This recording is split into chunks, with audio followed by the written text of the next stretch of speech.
Je vais faire un petit résumé en français, puisqu'on le demande.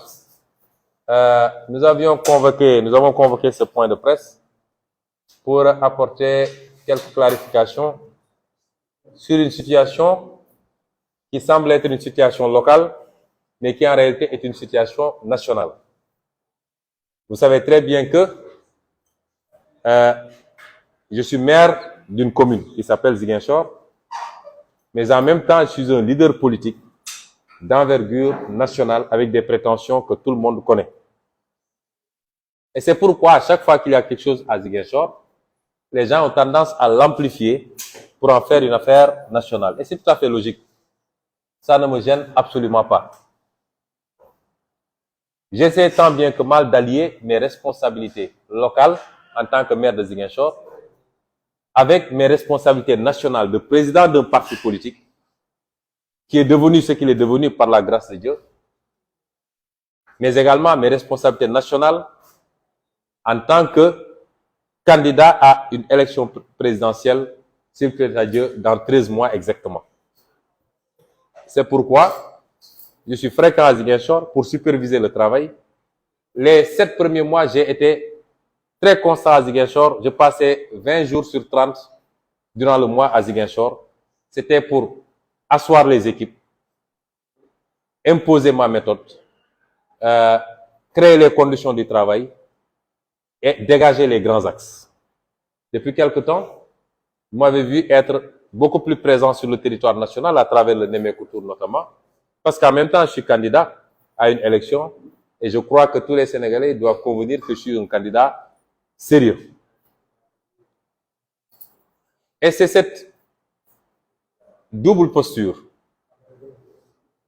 d'un leader qui a des responsabilités locales et une envergure nationale que des hommes politiques de l'APR notamment essaient d'exploiter en instrumentalisant des jeunes majoritairement de leur parti politique pour mener un combat dont l'objectif final c'est de me mettre en mal avec cette formidable jeunesse sénégalaise qui, tout profil confondu, me vaut une admiration, un respect, mais également à Grand Dakar particulièrement, qui avait été loué par le maire Abdoulaye Baldé en 2016. Cet immeuble est constitué de 13 chambres et la mairie l'a loué à 776 000 ou 746 000 exactement le mois.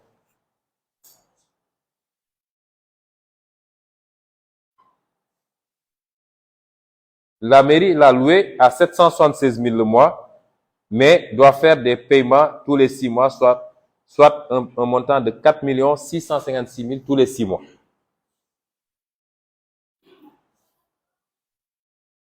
En soi, la démarche peut poser problème si on est en termes de finances locales pures, sûres et dures. Parce que vous savez que les mairies n'ont pas de compétences en matière d'enseignement supérieur. Les compétences transférées à la mairie en matière d'éducation nationale s'arrêtent au niveau préscolaire et élémentaire. On n'est même pas compétent pour les collèges et les lycées. Et donc, un maire peut être épinglé s'il intervenait au niveau de l'enseignement supérieur.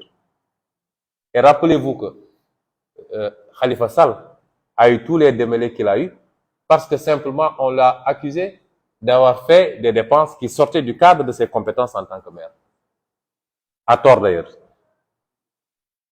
Et donc, depuis que je suis à la mairie de Ziguinchor, je me suis obligé une discipline budgétaire et financière. À chaque fois qu'on m'a soumis des dépenses qui ne me semblaient pas relever de nos compétences et qui ne pouvaient pas être rattachées à une ligne budgétaire, j'ai refusé de le faire. Souvent, ça crée des problèmes parce qu'on me dit, oui, c'était des pratiques qui étaient là, etc. Ou alors, quand on me parle de procédures qui permettent d'accélérer les choses, mais qui ne sont pas conformes. Je donne un exemple très simple. On peut dire, non, commandons beaucoup de produits alimentaires chez tel commerçant, etc. Et après, on récupère l'argent en bas. Ou alors, en matière de carburant. J'ai dit non, je ne le fais pas. Quelquefois, ça nous a fait perdre des événements même. Quelquefois, j'ai dit respectons la procédure, on fait le mandatement, etc. Mais par exemple, lors de la Tabaski, malheureusement, le père n'a pu payer qu'après la Tabaski. Je préfère cela plutôt que de faire de verser dans l'illégalité.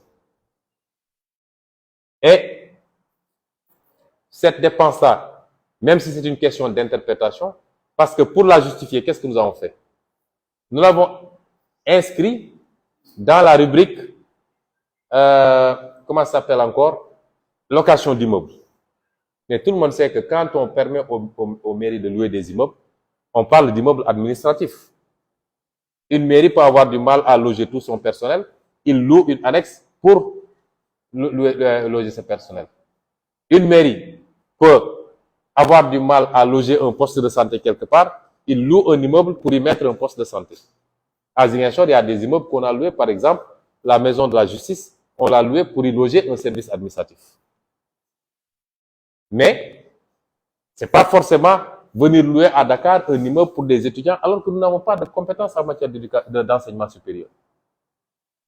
Souvent, certains maires, je ne dis pas que c'est le cas d'Ablaye Baldé, mais beaucoup de maires le faisaient pour des raisons strictement politiques. Et j'ajouterai, on est plus de 550 et quelques communes. Combien de communes ont loué aujourd'hui des immeubles pour leurs étudiants? Vous les compterez sur le doigt de la main. Dans la région de Ziguinchor, la commune de Bignona est une grande commune qui a des centaines d'étudiants ici. Elle n'a pas loué un immeuble pour ses étudiants. Les étudiants s'étaient cotisés pour louer un immeuble et ils ont sollicité la mairie qui a dit qu'elle n'a pas les moyens de soutenir cela. Finalement, les étudiants ont dû rendre l'immeuble parce qu'ils ne peuvent pas. Et je précise que dans cet immeuble-là, on m'a signalé qu'il y a des étudiants qui ne sont pas de la commune de Ziguinchor, qui y logent, qui peuvent être de Bignona ou d'Oussouye. Par tolérance, on les laisse. La ville de Dakar pèse plus de 50 milliards. Il y a des centaines d'étudiants originaires de Dakar qui sont à Ziguinchor. Mais la ville de Dakar n'a pas loué un immeuble pour les étudiants de Dakar. C'est vous donner un aperçu de la situation telle qu'elle est. Et c'est ça le drame. Quelquefois, vous voulez bien faire et c'est ça qui vous rattrape après. Nous n'avons aucune obligation de chercher un immeuble. Et pourtant, on en a 3. On s'apprêtait même pour les étudiants de Thiès à les aider. Parce que Ziguinchor est très éloigné et quelquefois, c'est nos fils, c'est nos filles, c'est nos enfants, ils vivent des situations dramatiques ici. Et nous acceptons de prendre ce risque-là, au cas où nous enverrait l'IG ou la Cour des comptes, de justifier que c'est des locations d'immeubles, mais nous savons tous que c'est des questions d'interprétation. Et tout le Sénégal sait que s'il y a un homme politique qui est recherché aussi pour aujourd'hui à l'abattage, c'est bien Ousmane Sonko. Et j'ai accepté malgré tout, parce que j'ai beaucoup de compassion pour nos enfants, de poursuivre la location de ces immeubles-là. Quand je suis arrivé, j'ai appelé immédiatement le bailleur et je lui ai dit, il faut qu'on discute pour voir comment renouveler même le contrat. Et au lieu de le faire pour chaque année, de le faire pour tous les 2 ans. Au lieu de payer tous les 6 mois, on engage une fois dans l'année. Donc, j'avais commencé moi-même à essayer de parfaire. Parce que dans leur argumentaire, ils parlent de renouvellement. Ça, j'ai oublié de le dire dans la version Wolof. Mais le contrat, il est là. Je le rendrai public. Le contrat a été signé le 3 novembre 2016 par M. Ablaye Baldé. Du 3 novembre 2016.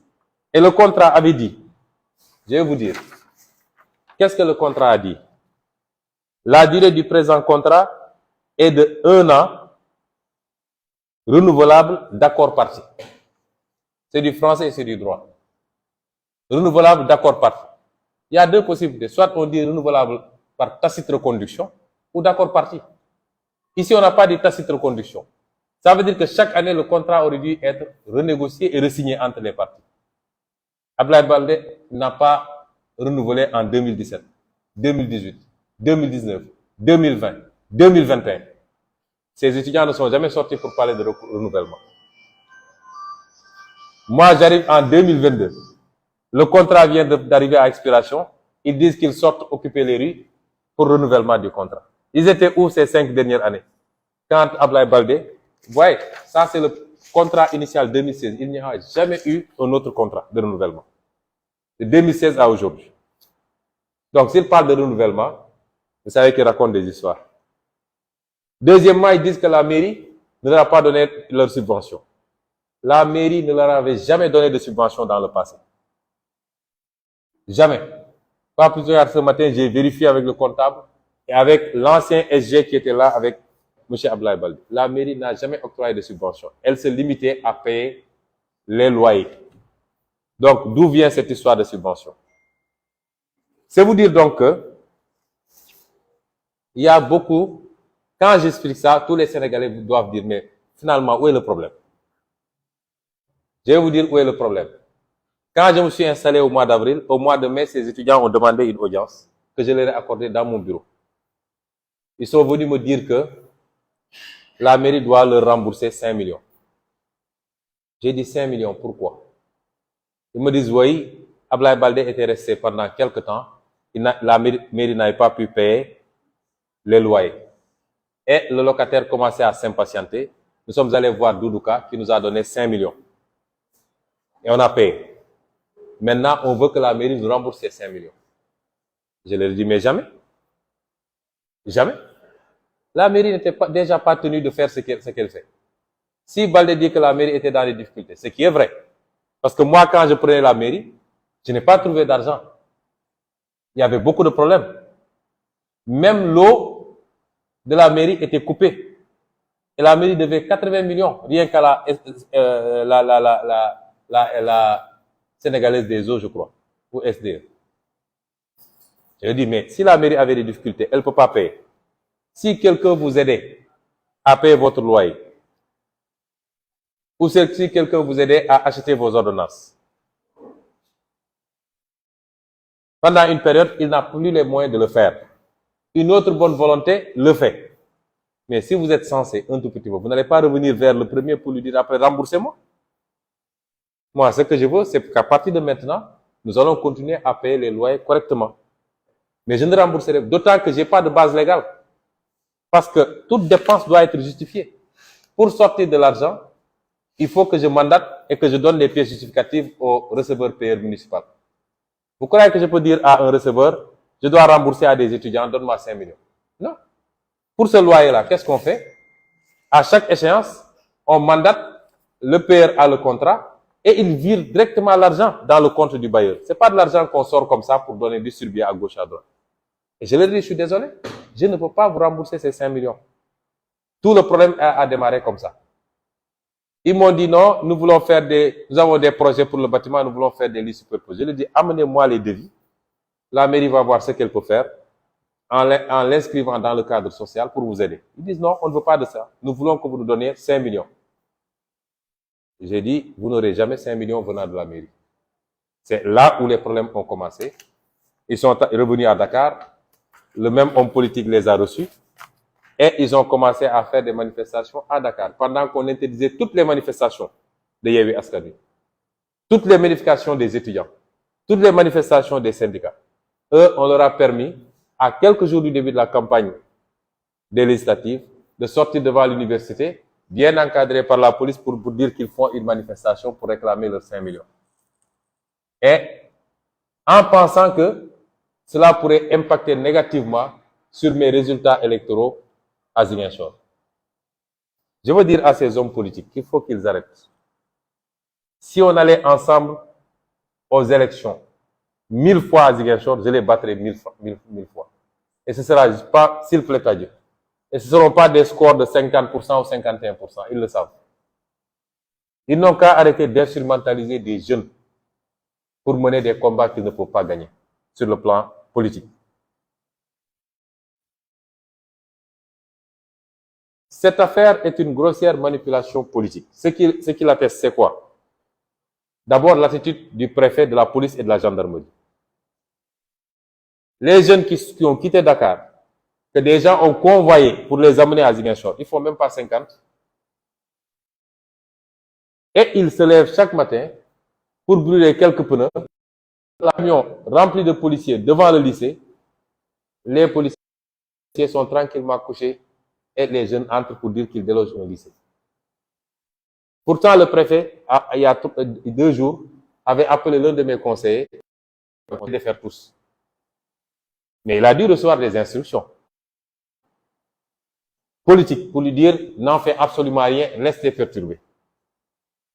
Ce qui montre que c'est politique, c'est que des gens sont allés se greffer là-dedans, ils ont pris la parole hier pour dire que nous, Sonko nous a limogés, nous a renvoyés de la mairie, nous étions là en train de travailler. Ça a quel rapport avec un problème des étudiants? Oui, je les ai renvoyés et j'assume. Parce qu'ils ne servaient pas la mairie. J'ai trouvé presque 700 employés pour une mairie d'une commune comme Ziguinchor et beaucoup d'entre eux étaient grassement payés sans rien faire. Certains étaient des griots du maire, d'autres étaient ici dans des sièges, d'autres étaient ailleurs dans le Sénégal et chaque mois ils recevaient le salaire. C'est inadmissible. Parmi ceux qui étaient là-bas, il y avait des doublons. Pour un poste, vous trouvez 3 personnes. Il y en a un qui travaille, les 2 autres ne font rien. J'ai décidé de reprendre en main et de gérer correctement cette mairie. Et c'est ces réajustements-là qui nous ont permis d'inverser la tendance. J'ai ponctionné partout. Je l'ai dit et je le redis. Nous avons trouvé un budget dont plus de 80% allait au fonctionnement. Si vous faites 80% de budget dans le fonctionnement, qu'est-ce qui reste pour l'investissement? Avec quoi vous allez clôturer les écoles? Avec quoi vous allez doter les postes de santé? Avec quoi vous allez faire des pavés? Avec quoi vous allez faire l'électrification? Avec quoi vous allez aménager des espaces publics? Vous n'avez rien. C'est des politiciens qui se partagent. Vous prenez des militants en masse et chacun vous lui donne quelque chose et il va dans son quartier pour faire de la politique pour vous. Et on a changé ça. En 7 mois, aujourd'hui on a voté un budget dont les 60 et quelques % vont à l'investissement et seulement 40% vont au fonctionnement. Et ça nous laisse de la marge pour faire le programme que nous avons entamé pour les écoles, pour les postes de santé, pour le pavage de la ville, pour l'aménagement d'espaces publics, pour l'éclairage public. Et nous allons continuer dans cette lancée-là. C'est vous dire que c'est strictement de la politique avec la complicité de l'administration territoriale, de la police, des forces de défense et de sécurité qui, à la limite même, poussent ce groupuscule de jeunes à faire ce qu'ils sont en train de faire. Et l'objectif recherché, c'est d'essayer de nous mettre en mal avec la jeunesse sénégalaise et avec le peuple même, parce qu'il y a des gens qui disent « Oui, mais Sonko, il ne faut pas qu'il fasse un bras de fer avec les jeunes. » Vous savez, nous avons une sociologie sénégalaise. L'objectif, c'est, Macky Sall lui-même sait qu'aujourd'hui, minimum 80% des jeunes sont avec nous. C'est pourquoi il retient les cartes d'électeurs des primo-inscrits, etc. Il sait que nous allons vers une année extrêmement difficile. Parce que ce qu'il veut faire dans ce pays, il sait que bien que les Sénégalais ne l'accepteront pas. Et il se dit, dans les manœuvres, il faut couper le lien filial affectif qu'il y a entre Ousmane Sonko et ces jeunes dont beaucoup sont prêts à beaucoup de choses pour lui. Et le message, c'est de vous dire à vous les jeunes, particulièrement les étudiants, que voyez le monsieur que vous défendez, le monsieur qui vous vend son projet. Voyez ce qu'il fait contre des étudiants. C'est ça le message. Vous-même étudiants de Dakar, de Saint-Louis, de Ziguinchor, de Bambey, mais chaque jour, vous levez pour revendiquer des droits. Ici, ce n'est pas un droit. Mais vous vous levez pour revendiquer des droits, mais on vous brime devant l'université chez Anta Diop. On vous brime à Ziguinchor. On vous tabasse, on vous met des grenades lacrymogènes. On vous tire même à balles réelles. On vous emprisonne. Et aujourd'hui, pour un groupuscule qui n'a pas raison, c'est l'État même qui l'encadre pour leur dire allez sortir les élèves, allez faire ceci, allez faire cela. C'est pourquoi je suis confiant que la manipulation ne passera pas et vous le savez. Et la plus belle réponse ne peut venir que de vous. Particulièrement vous les étudiants. Mais tous les jeunes, maçons, menuisiers, mécaniciens, tout ouvrier, journalistes, etc. La plus belle réponse ne peut venir que de vous. Et vous nous rendrez fiers si vous nous donnez cette réponse demain, en vous mobilisant massivement. La vraie jeunesse, cette jeunesse-là qui a des convictions, qui croit au projet de changement structurel du pays, en vous mobilisant massivement demain à la manifestation contre les dérives de Macky Sall, les dérives financières, les dérives démocratiques, autocratiques, les dérives, comment dirais-je, par rapport à la vision et à la gestion du pays. La meilleure réponse est de montrer à Macky Sall que vous n'avez pas cette jeunesse. Ce n'est pas en manipulant quelques 2 pelés, 3 tondus à Ziguinchor que vous aurez ce que vous voulez. Et c'est pourquoi je veux parler également aux Ziguinchorois. Nous avons fait que 8 mois à la tête de la mairie de Ziguinchor. Et vous savez ce qu'on est en train de faire à Ziguinchor. Et je le fais bénévolement. Je n'ai pas pris de salaire à Ziguinchor. Pourtant, j'en ai besoin. Je ne prends pas 1 litre de carburant. Je ne le dis pas pour me glorifier, mais c'est bien de vous rappeler. Je n'ai pas embauché un seul proche à Ziguinchor. Ni mon chauffeur, ni ma sécurité, ni un parent, depuis que je suis là, mais depuis que je suis maire de Ziguinchor. Tout ce que devait me revenir, je l'ai restitué à Ziguinchor.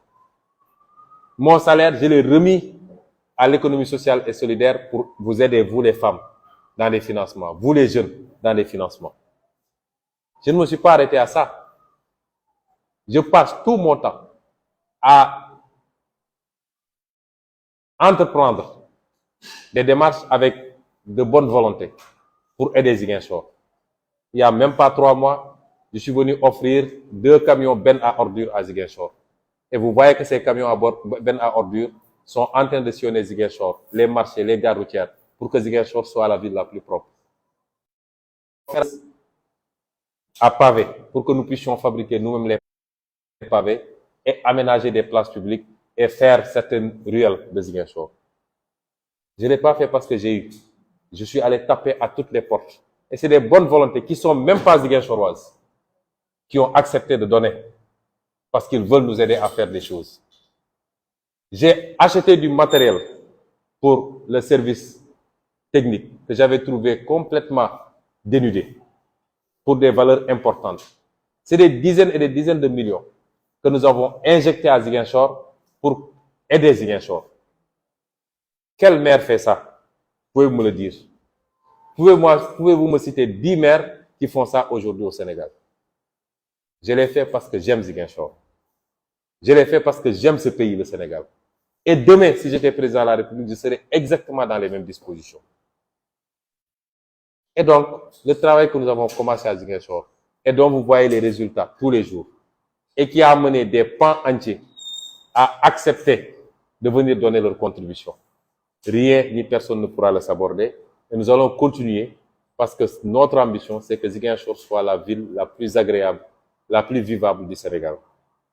Je terminerai par dire à tous ceux-là qui m'interpellent de temps en temps pour me dire non, ne suis pas, ne fais pas le bras de fer, etc. Que nous sommes venus avec la promesse de changer ce pays. Changer ce pays, c'est se dire la vérité. Changer ce pays, c'est d'arrêter un certain nombre de comportements qui ont fini par installer la roublardise, l'injustice, mais également le népotisme au cœur de la gestion du pays. Si on commence à céder sur des questions comme ça, demain nous céderons sur des questions beaucoup plus graves quand on nous confiera ce pays. C'est pourquoi je vous dis que nous ne céderons pas. J'ai reçu tout à l'heure le bailleur et je lui ai fait part des décisions que nous avons prises.